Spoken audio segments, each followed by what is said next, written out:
இன்றைய வேதவசனம் ஏசாயா 46:9. முந்தி பூர்வ காலத்தில் நடந்தவைகளை நினையுங்கள். நானே தேவன், வேறொருவரும் இல்லை. நானே தேவன், எனக்கு சமானம் இல்லை. ஆமேன்.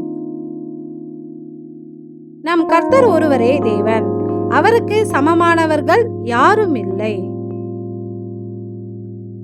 அன்றியும் அவரே பூர்வ காலத்தில் வானத்தையும் பூமியையும் பூமியில் உள்ள அனைத்தையும் உண்டாக்கியவர்.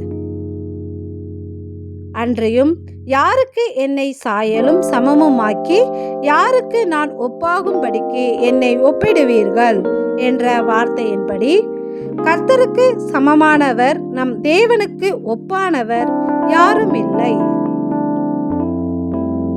ஒருவராய் தேவனாக இருந்து எங்களை வழிநடத்தும் சர்வ வல்லவரே,